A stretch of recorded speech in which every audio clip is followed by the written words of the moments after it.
Opinião em debate. Oferecimento. Laboratório Núcleo, cuidando de você. Pax Clínica, há 40 anos colocando o paciente em primeiro lugar. A Credjur trabalha para oferecer sempre o melhor. 3216-0102. Muito boa noite, telespectadores. O tema desta noite é importantíssimo para todo ser humano, para a sociedade e muito qualificado. Nós vamos falar sobre o seguinte: suicídio entre jovens brasileiros. Como enfrentar este grave problema? O suicídio de um modo geral, mas principalmente entre os jovens brasileiros. Para analisar e discutir esse importante assunto, estão em nossos estúdios os seguintes profissionais: a doutora Adriene Rocha Rodrigues, que é psicóloga clínica, gestalt terapeuta e especialista no pensamento sistêmico e no atendimento de casais e da família. O doutor Leonardo Ferreira Faria, que já esteve aqui em diferentes ocasiões. Ele é psicólogo forense, especialista em psicologia jurídica, neuropsicologia e criminologia. E o Dr. Mário Vasconcelos, professor, estudioso de fenômenos paranormais e espirituais há muito tempo, além de ser advogado e um conhecido professor de Goiás. Bom, eu vou começar aqui com a doutora Adriene Rocha Rodrigues. Doutora Adriene, eu dei como título aqui suicídio entre jovens, porque me impressionou bastante nas últimas semanas, olha aí, o número de jovens ligados a alguém da minha equipe e que cometeram suicídio. E como tirar a vida me parece algo absolutamente desesperadora, a gente acha isso mais desesperador ainda quando jovens bonitos, bem-sucedidos, de boa família, com toda a vida pela frente, faz um ato de desespero dessa natureza. É um erro pensar que isso está aumentando, ou porque já está tendo mais informação? Por que tantos jovens estão tirando a vida? Não é um erro pensar que isso está aumentando, que isso realmente está aumentando. Mas eu vejo muitos jovens tirando a própria vida porque nós estamos vazios, né? Vazios, emocionalmente vazios, né? Nós não estamos alimentando os nossos jovens, nós não estamos nos alimentando de coisas que fazem sentido. Então chega uma hora que eu fico tão vazia que eu já não tenho mais para onde ir. E aí, infelizmente, essa é a única saída que eu vejo. Pode não ser a melhor saída, mas com certeza para uma pessoa que tira a própria vida, naquele momento é a melhor atitude que ele pode ter. Depois nós vamos falar um pouco mais profundamente sobre isso. Bom, doutor Leonardo Ferreira Faria, o senhor como psicólogo forense,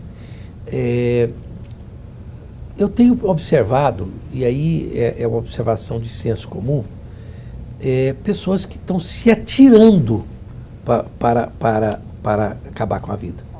Quando eu digo isso, quer dizer, pula do 10º andar, do 8º andar, do 9º andar, quando me parece que as pessoas tiravam a vida atirando em si próprias, com arma de fogo, com envenenamento, essa coisa toda. Será que tem alguma simbologia especial nesse atirar-se? Quer dizer, tchau, vou voar daqui, não é? O senhor percebe como médico psicólogo forense que a forma de se suicidar diz alguma coisa sobre a sociedade moderna, não?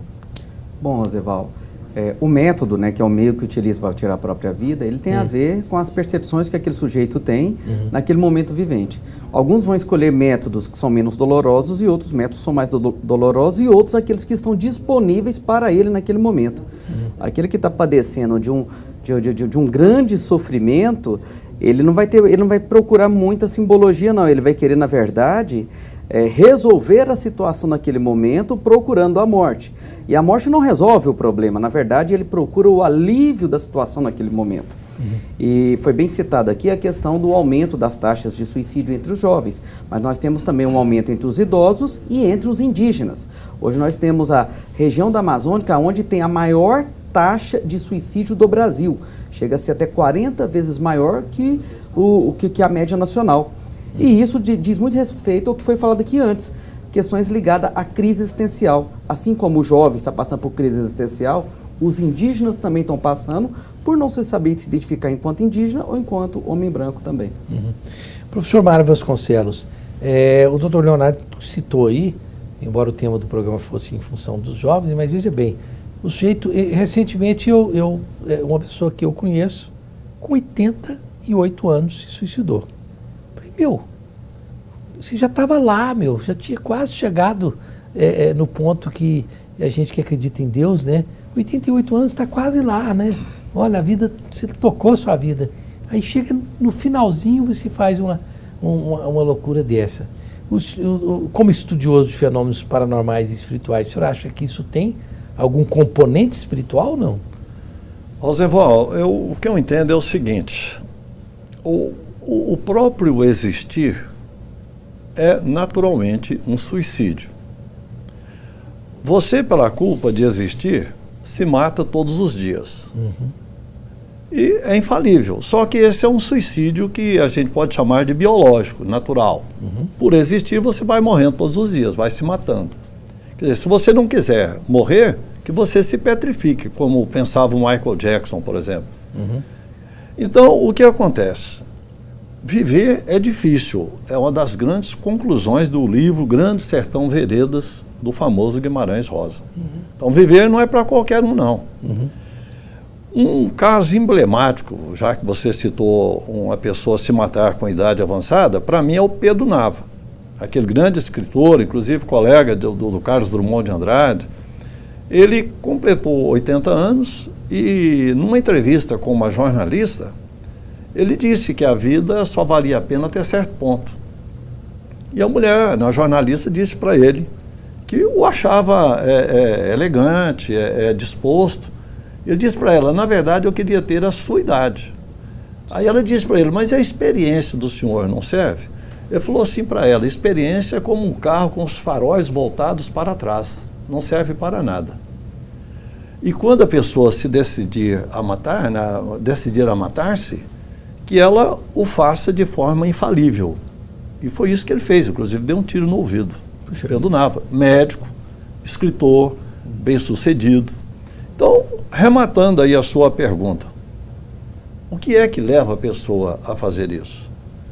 Olha, não há uma grande explicação para isso. Uhum. Você pode tecer algumas considerações. Uma delas é o que a Adrienne, né, não é isso? Falou, que a pessoa tem um vazio na vida.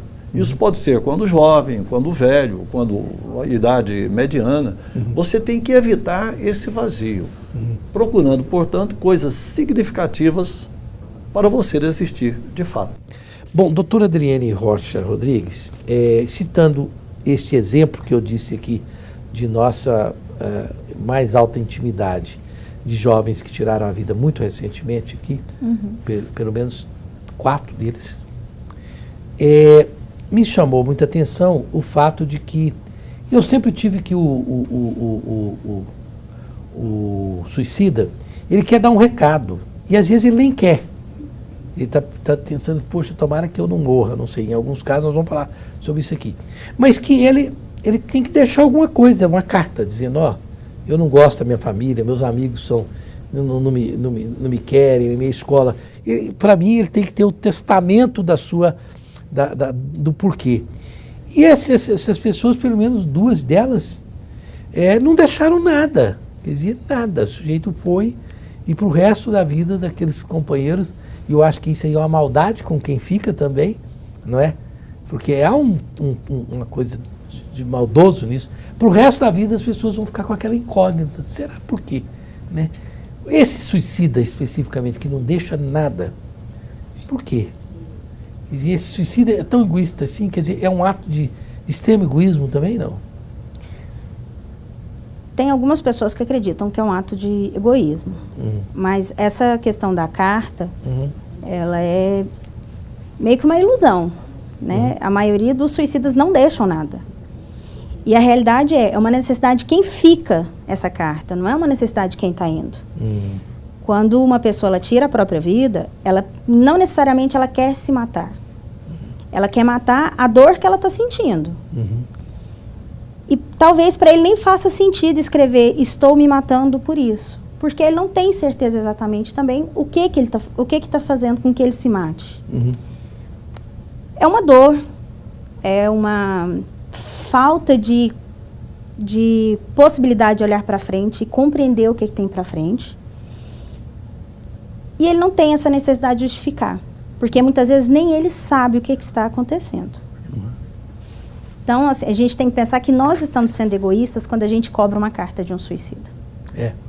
Agora, doutor Leonardo, e ainda citando esses exemplos que eu conheço de perto, eu fico muito assim, isso me agaça demais, por conta do amor que eu tenho pelos meus filhos, são 5, eu tenho 2 meninas gêmeas que completaram 6 anos agora, então eu vejo o cara que se suicidou, pai amoroso, o cara amava as filhas e mostrava esse amor, e saía com as filhas, e era carinhoso e tal.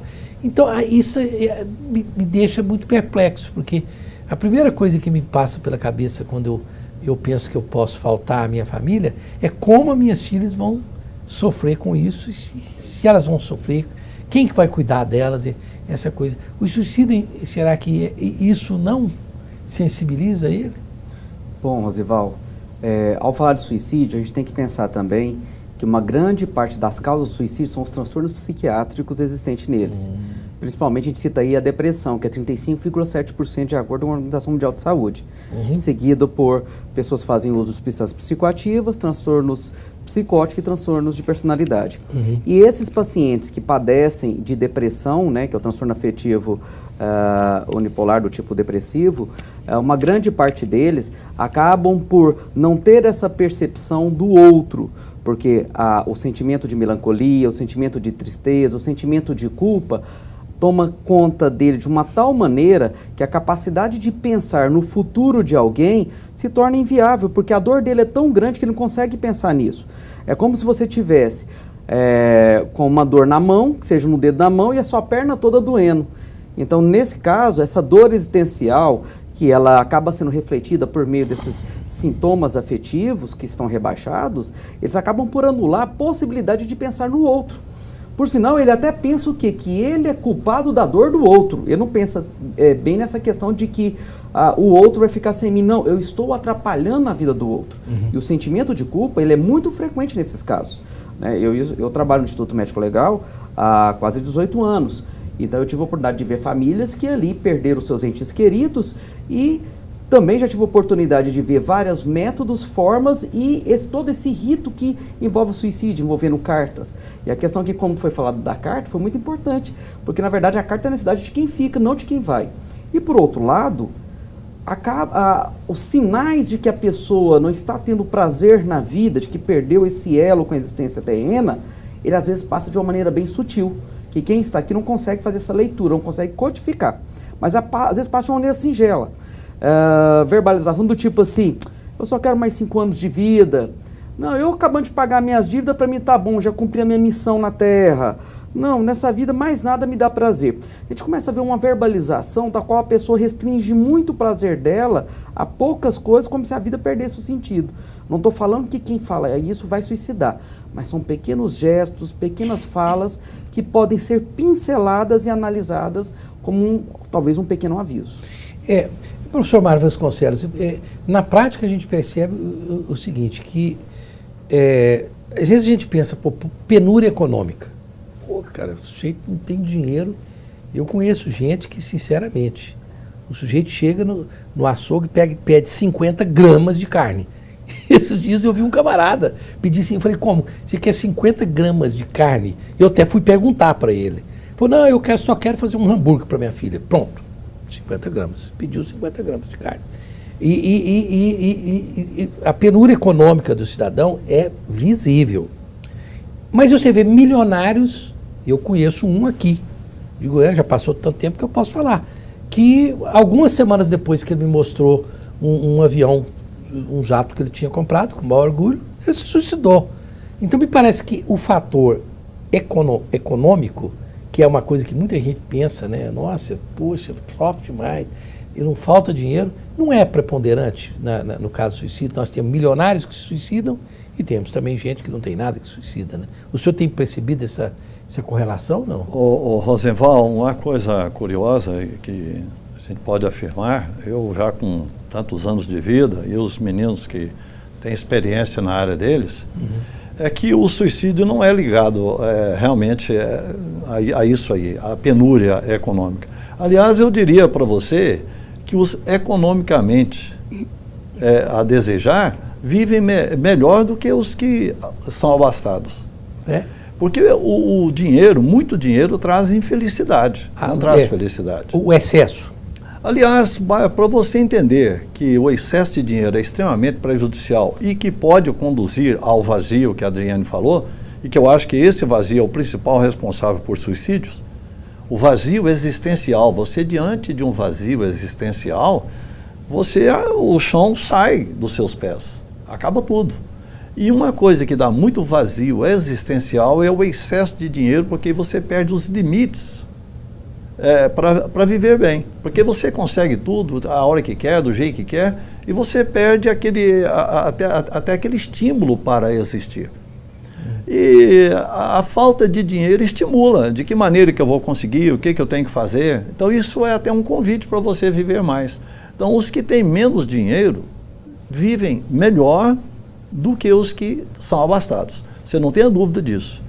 E, por sinal, isso foi matéria de uma Veja há muitos anos, cuja capa era um homem milionário com uma lágrima descendo no rosto. Certo. Então, para mim, aquela capa da Veja já é bastante antiga. Disse tudo. Okay. O dinheiro traz muita infelicidade. É uma ilusão achar que os economicamente a desejar são infelizes. Eu uma vez entrevistei um milionário em São Paulo, quando eu trabalhava lá como jornalista, tinha até um iate e tudo mais, e ele falou para mim, o senhor não queira descobrir o quanto é difícil ser milionário. Eu falei, quero. Isso aí. O senhor não queira, quero. O senhor pode ter certeza que eu quero descobrir. Evidentemente que a gente está aqui conversando sobre coisas muito mais profundas, mas eu entendo que não vou ter esse tipo de tentação ou de penúria, ou de sofrimento. Me parece que nessa existência eu não vou ter, não, para poder aquilatar se isso é realmente uma coisa que prejudica ou não. Eu estou brincando aqui, mas muita gente pensa assim. Nós podemos até falar um pouco mais sobre isso. Eu posso só dar um arrematezinho, Rosenwald, rapidinho, desse detalhe aí. Havia um rei, bem curtinho, que buscava a felicidade. E perguntou para os súditos, para os súditos dele, como encontrar a felicidade. Aí um filósofo, um tipo de um sábio, falou para ele, você tem que vestir a camisa da felicidade. Aí ele entendeu que ele vestir a camisa literalmente, ele falou para os súditos, tragam para mim a camisa de quem é feliz. Aí saíram procurando a mulher ali e tal, a senhora é feliz? Não, porque o meu marido não sei o que, tal, reclamava, não era feliz. Um outro não era feliz. Aí não achava ninguém feliz. Até que tinha um descrençado de encontrar um cidadão capinando. Aí, assim como que, para fazer o fechamento, perguntaram para ele, escuta, o senhor é feliz? Ele olhou e disse, sim, eu sou feliz. Os caras até pararam, os súditos. Mas o senhor é feliz? Aí eu falei, sou muito feliz. Olha aqui ao meu lado, toda essa prada, esse campo, essas árvores, essas coisas lindas, flores. Eu sou feliz. Aí o súdito, um dos súditos, pegou e disse para ele, então nós temos que tirar a sua camisa para levar para o nosso rei. Ele quer vestir a camisa da felicidade. Aí ele disse para o súdito, mas você não notou que, inclusive, eu estou até sem camisa? Eu estou sem camisa. Tá, boa metáfora aí, né? Bom, doutora Adriane, não entrei e vou entrar agora neste bloco, no cerne da nossa proposta. Como enfrentar? Como prevenir? Eu acho que a primeira coisa, Rosenwald, é falar sobre. Conversar. Nós precisamos falar sobre suicídio abertamente. Né? É um movimento que a gente tem feito aos poucos nos últimos tempos. Mas a gente precisa falar sobre suicídio abertamente. A gente precisa falar sobre os vazios existenciais. A gente precisa falar sobre as nossas dores. Uma coisa que eu percebi, assim, não só sendo uma adolescente, mas eu percebo muito, a gente acha que adolescente ele não tem por que ficar triste. Porque ele tem a vida toda para frente. Mas o que será que ele acha que ele tem na vida? Às vezes ele não tem nada. Ele olha, ele não vê nada. Se ele não enxerga um horizonte... Ele não tem por que chegar no futuro. Ele não tem por que investir para chegar em algum lugar. Então, acho que a primeira coisa, a gente precisa falar sobre suicídio. A gente precisa abrir os nossos ouvidos emocionais e os nossos ouvidos físicos para escutar um adolescente dizer: eu não entendo por que eu preciso acordar amanhã. É um sinal. É um sinal. A gente precisa dar abertura para eles darem esse sinal. Muitas vezes a gente olha e fala assim: ah, mas você chora por quê? Você é tão jovem, você tá bonito. Mas será que ele tem o que ele quer? Será que ele entende para que viver?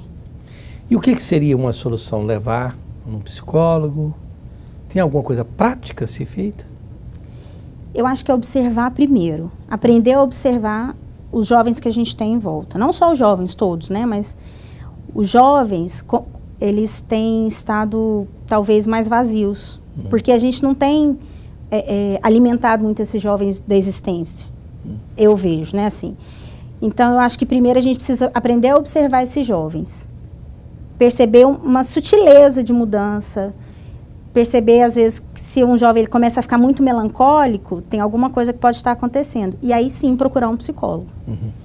Professor Leonardo, o senhor tem alguma dica para dar? Quer dizer, quais são os sinais? O que os pais podem fazer para poder evitar isso? Bom, a Adriane aqui falou, né, de uma forma bem importante, que é a questão do diálogo. Acho que tudo começa pelo diálogo. E é interessante a família e os pais começar a questionar como é que eles estabelecem o contato ali dentro, né, nesse nicho familiar. Hoje em dia, Roseval, a gente percebe muito que a família mudou muito a forma de relacionar e estabelecer uma comunicação. Antigamente, você sentava para poder almoçar, jantar junto, trocar ideias, falar o que fez durante o dia, o que fez durante a semana. E hoje, as pessoas estão cada vez mais isoladas dentro de um mesmo ambiente. Eu não estou aqui de forma alguma querendo demonizar a questão da tecnologia, mas a tecnologia revelou um tipo de comportamento que hoje nós observamos o quanto que as famílias estão segmentadas dentro do mesmo ambiente.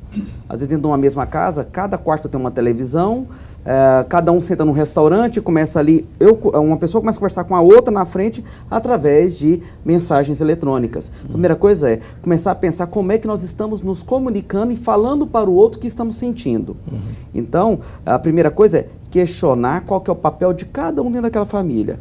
Um segundo momento, os avisos aparecem para a gente, só que os próprios pais acabam tendo muita resistência em poder aceitar, porque eles vão entender também que um pouco desse fracasso do jovem também compete a eles enquanto não ter participado de um momento na vida. Então é reparar o que tem aqui que está diferente. E, lógico, ao ouvir aqui a demanda, Roseval, é natural que há um despejamento de sentimento de culpa e de acusação. É aquele momento que há uma cartaz coletiva. E aí, os que estão envolvidos nesse primeiro momento, eles não conseguem mediar conflito. As partes não mediam o conflito, a gente precisa estar procurando uma outra pessoa. Nesse caso, a figura de um profissional em psicologia ela é importante porque ele não tem envolvimento diretamente com a história e ele possa estar mediando e verificando ali, balizando, calibrando ali o que pode ser feito entre as partes. O professor Mário Vasconcelos, que já declarou até no ar aqui, que ele tem um telefone movido a querosene. e a geladeira dele também. E o carro dele é movido a manivela. Coisas modernas. E o Rosenval morre de inveja. Eu morro de inveja. Mas, brincadeiras à parte, o professor Mário Vasconcelos deu uma explicação extremamente gratificante, que ele disse o seguinte, no ar, né, professor? Foi. Que ele se abstinha, estava se abstendo de ter o WhatsApp. Né? Abstinha. Está se abstinha? Exatamente. Abstinha. Abstinha, O verbo abster-se deriva-se do verbo ter. Ter. Então não errei. Como não, você né? fala tinha, abstinha. Abstinha. De não usar o WhatsApp e esses telefones com essas facilidades da internet, para ser um contraponto na própria residência com os netos e filhos que ficavam muito ligados, inclusive a própria esposa, nesse tipo de coisa. Então, ele se arvorou de ser esse contraponto. Exatamente. Mas aí eu pergunto, professor Mário Vasconcelos, com a sua experiência como professor e como estudioso de fenômenos paranormais e espirituais, há alguma coisa, algum sinal a ser observado? O que nós podemos fazer, além disso que o senhor citou? Ou não, na minha casa deixa eu ser um camarada que faz essa família conversar um pouco. Né? Exatamente. Quer dizer, o senhor deu uma solução legal, que o senhor pratica. Quais seriam as outras? Rosenval, a primeira coisa que é necessário lembrar é que para que se seja organizado, você precisa de viver num estado, num país decente, você ter uma família para se relacionar e você apoiar-se em valores morais e religiosos, principalmente morais. E nós estamos numa deficiência muito grande dessas três coisas. Quer dizer, olha o Estado brasileiro em que situação encontra. Quer dizer, nós trabalhamos para que o Estado leve quase tudo nosso. Uhum. Nós, trabalhadores, somos extremamente sacrificados. Uhum. O que vai acontecer? Isso sacrifica as famílias.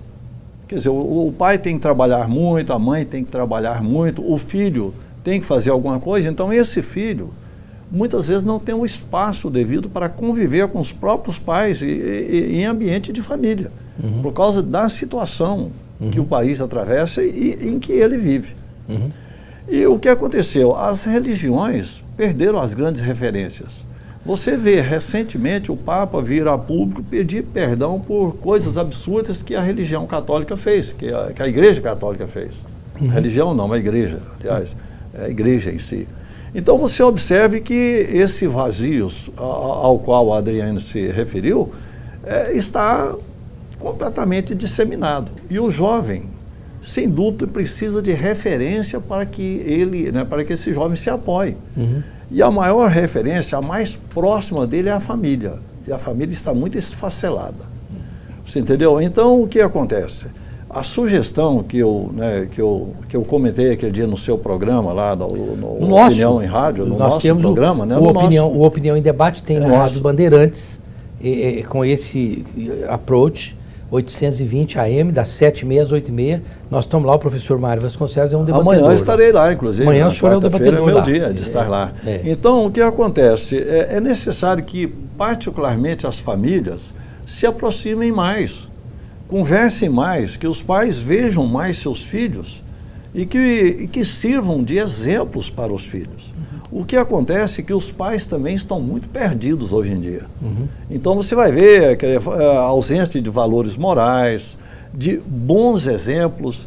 É muito comum a gente presenciar na rua pais dando tremendos maus exemplos para crianças dentro de carro.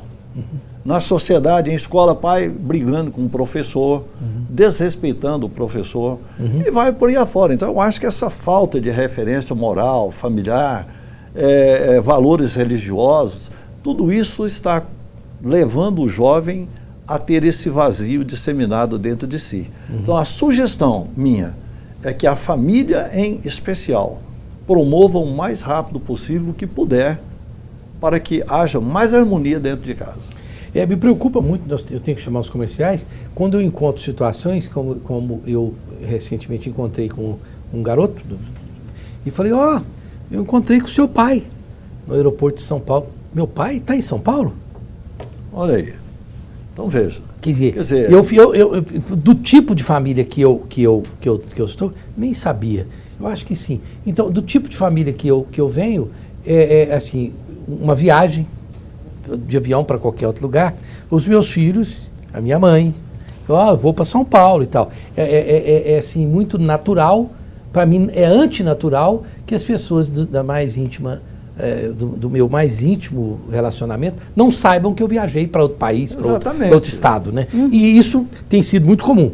Filhos, o pai ficou uma semana fora, nem sabia, parece que acho que sim, né? Quer dizer, ninguém sabe da vida um do outro. Então, eu acho que saber da vida uns dos outros não é você ficar, como os outros, xeretando a vida, mas saber, né? Mas veja bem, Adriane Rocha Rodrigues, mas eu entendo, por exemplo, que o que nós estamos fazendo aqui, brincando, esse convívio com pessoas que trabalham com a gente, com familiares, com amigos, e o humor da pessoa diz muito, né? Porque será que a pessoa está esbanjando o humor e de repente se suicida? Tem alguma coisa a ver, assim, a falta de prazer, de alegria no sorriso da vida? É um sinal de que a pessoa pode estar mal? Ou não tem nada a ver? É um sinal, mas a gente precisa sempre levar em consideração que socialmente nós somos treinados para parecer bem. Então eu posso parecer que estou muito feliz, eu consigo fazer essas brincadeiras, eu consigo participar de eventos sociais, mas o interno não corresponde ao que parece na casca. Eu acho, doutor Leonardo Ferreira Faria, que se você for olhar para as redes sociais, você fala, uau, todo mundo é perfeito, as famílias são lindas, todo mundo está brigando, de repente vai tirar uma foto e fica assim, não é verdade? Eu acho que tem duas coisas que enganam muito, que são, por exemplo, toda vez que eu vejo propaganda do estado de Goiás ou de Goiânia, eu quero mudar para lá. Eu falo, eu vou mudar para Goiânia, eu vou mudar para Goiás. Não pode ser, é bonito demais. Então, as redes sociais são locais de beleza estética e interação um pouco falsos, né? Não pode acreditar em tudo que está ali, né? Exato, né, Roseval? A rede social, ela nada mais é do que um meio que a pessoa ali expõe as suas expectativas, suas fantasias, os seus desejos, né? E nem sempre aquilo ali é realmente a realidade do que se passa. Então, como a Adriana aqui falou, com relação a essas questões de que nós somos treinados, né, a estar sorrindo, eu acho interessante a gente falar que nós somos treinados a estar sorrindo e pouco treinados a estar falando de dores, pouco treinados a estar falando de necessidades. E o professor Mário aqui falou da importância da família, né, enquanto mantenedor desses laços, enquanto combustível para você ter um significado na vida. E hoje as redes sociais, sem querer demonizar, lógico, ela ali você vê de tudo. Ela acaba sendo, muitas das vezes, o ouro e o churume da própria sociedade. Ali você começa a ver a manifestação de um carinho de forma extrema, como também de um ódio desmedido. Então me preocupa muito, porque a rede social ela veio para facilitar a comunicação com a gente, naturalmente deveria aumentar e melhorar os nossos laços perante o que foi idealizado, mas o que nós percebemos? Um meio, uma forma, um ambiente onde as pessoas começam a revelar suas perversidades, suas raivas, seus ódios, que nem sempre está direcionado de forma objetiva ao outro que ali está, mas sim é fruto de uma experiência dele que ele encontra no outro uma forma de projetar. O outro desperta nele uma raiva, mas essa raiva ela é desproporcional pela experiência que há na rede. Então a rede só mais é um meio que ele poderia fazer com alguém na rua, numa briga de trânsito, onde alguém buzina, onde alguém simplesmente pede passagem, e ele desce ali com um instrumento, com alguma coisa que vai e provoca uma lesão de forma contundente. Então o que acontece no trânsito, acontece na rede social e acontece hoje em todos os locais onde você tem ser humano se relacionando. Por falar nisso, professor Mário Vasconcelos, mesmo que o senhor não utilize ali precisamente, mas utilize indiretamente, né, sabe das coisas. Mas nós temos na internet, depois se o doutor Adriano puder ter tempo para falar sobre isso, nós tivemos recentemente um maluco qualquer que fez um negócio chamado Baleia Azul, não é isso? A famosa Baleia Azul. Baleia Azul, que induzia crianças, adolescentes, pré-adolescentes, não sei, ao suicídio, né? Quer dizer, que mente doentia, né? Mas será que realmente uma pessoa equilibrada, feliz, tranquila, vai ser induzida ao suicídio pela rede social? Não, você disse bem, uma pessoa equilibrada não. Quer dizer, o suicídio, né, com certeza é advindo de algum desajuste de caráter psicológico, né? É um desvio. Ou de uma forma ou de outra, mas de uma pessoa normal, uma pessoa equilibrada, não adviria um suicídio. É claro que não, existe um desajuste. E eu tenho notado que as redes sociais, apesar de eu não fazer parte disso, mas eu sei o que acontece, é claro, as redes sociais têm incrementado muito isso, particularmente nos jovens. Essa famosa Baleia Azul a que você se referiu, tem feito vítimas em todas as partes do mundo. Aqui em Goiânia mesmo, né, eu sei, e vocês todos sabem de casos concretos, né, de suicídios por influência dessa famosa Baleia Azul. Aí, doutor Adriano, porque nós estamos nos minutinhos finais aí, poxa, esse assunto vai ficando bom no final do programa, né? Mas eu fico então pensando o seguinte, a vida é feita como se fosse uma moeda, tem duas faces, né? Então eu posso pensar então que um pai vigilante, uma mãe suportiva e tal, ela pode usar as redes sociais para influenciar positivamente também. Porque se eu posso influenciar negativamente, eu posso influenciar positivamente, né? Quer dizer, eu posso utilizar as redes sociais para prevenir o suicídio, prevenir o estresse e fazer com que as crianças, adolescentes, pré-adolescentes utilizem locais da rede social que sejam positivos para a vida cotidiana, não? Ou não? Eu acho que não. Não? Eu não acredito nisso, não. O Leonardo falou uma coisa, ele fala de não demonizar a rede social. Mas, infelizmente, tudo que a gente encontra na rede social não é filtrado. Uhum. Então, ao mesmo tempo que eu posso te passar uma informação por esse meio, acreditando que eu vou te influenciar de forma positiva, pode ser que eu te influencie de forma negativa. Uhum. Porque eu não sei o que está por trás daquilo. Então, você acha que a rede social só há negativismo nela? Você demoniza as redes sociais? Não. Não. Eu acho que a gente precisa ter mais sabedoria para utilizar. Uhum. Conseguir, por exemplo, perceber que uma fotografia é uma fotografia. E pode não é um filme. Não é um filme. Pode ser que a família esteja em guerra, mas vamos sorrir. É isso que eu falei, que nós somos treinados socialmente. Na hora da fotografia, todo mundo sorri, todo mundo se ama. É.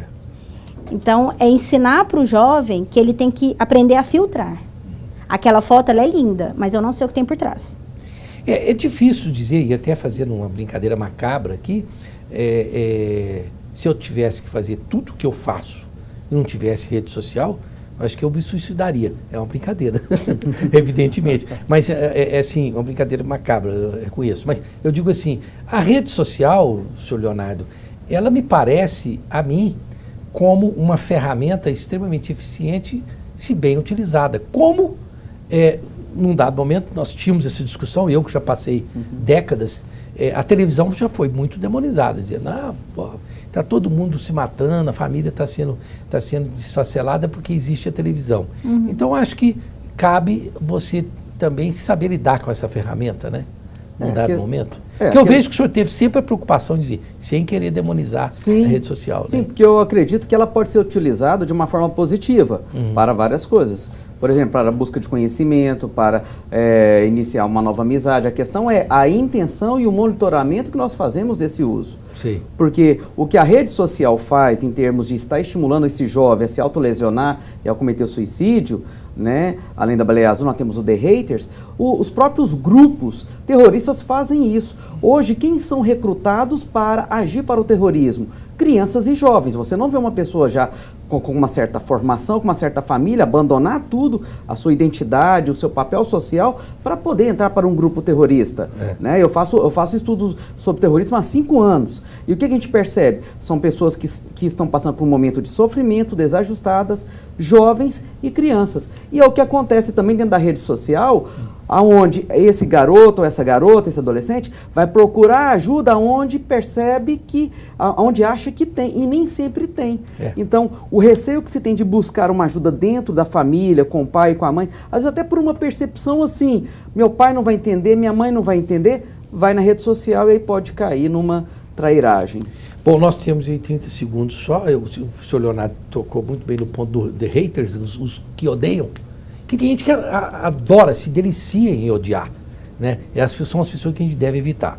Doutora Adriane Rocha Rodrigues, muito obrigado. Obrigada. A senhora teve que suportar os meus azedumes com a Índia Poti lá de brincadeirinha lá na maquiadora, um agradecimento à nossa maquiadora de brincadeirinha, a senhora sabia disso. Uhum. Professor Leonardo Ferreira, muito obrigado. Muito obrigado. Sempre nos atendendo aqui em respeito aos telespectadores. O professor Mário Vasconcelos, nem posso falar porque é um grande companheiro, um irmão que eu tenho há muito tempo, muitos anos no rádio, e sempre disposto a dividir um pouco do seu conhecimento conosco. Até a próxima quinta-feira, se Deus quiser.